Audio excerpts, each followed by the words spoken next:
Assalamualaikum warahmatullahi wabarakatuh. Perkenalkan, saya Abdul Hakim, NPM 1821020178, mahasiswa aktif Universitas UIN Radentan Lampung, Fakultas Syariah, jurusan Siasa, semester 5 kelas B. Di sini saya akan menyelesaikan tugas dari Bapak Hervin Yoki Pradipta. Materinya tentang kompetensi di lingkungan peradilan agama.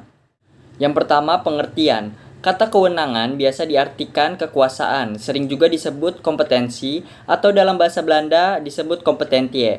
Dalam hukum acara perdata biasanya menyangkut dua hal, yaitu kompetensi absolut dan kompetensi relatif. Kompetensi absolut.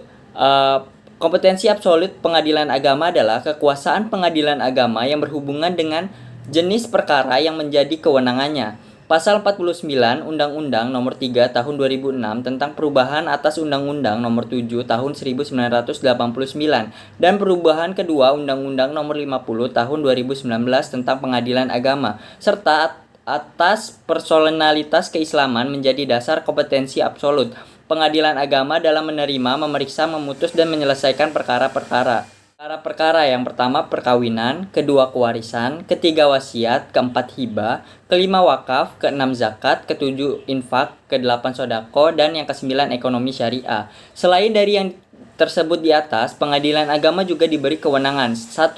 Memberikan keterangan, pertimbangan, dan nasihat hukum Islam kepada institusi pemerintah di daerahnya apabila diminta. Yang kedua, pun demikian diberikan tugas tambahan atau yang didasarkan pada undang-undang seperti pengawasan pada advokat yang beracara di lingkungan pengadilan agama, pegawai pencatat, akrar ikrar wakaf, dan lain-lain. 2. Kompetensi relatif. Kompetensi relatif pengadilan agama adalah kewenangan pengadilan agama yang satu tingkat atau satu jenis berdasarkan wilayah. Contohnya pengadilan agama Kabupaten Magetan dengan pengadilan agama Ngawi.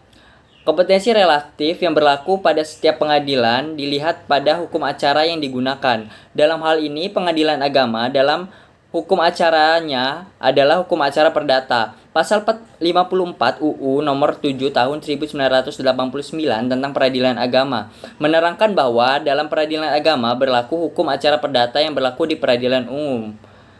Pasal 118 ayat 1 HIR menyatakan bahwa suatu gugatan itu harus diajukan sesuai dengan daerah hukum tergugat. Namun, dalam hal ini ada pengecualian, sebagaimana dalam pasal 118 ayat 2, 3, dan 4.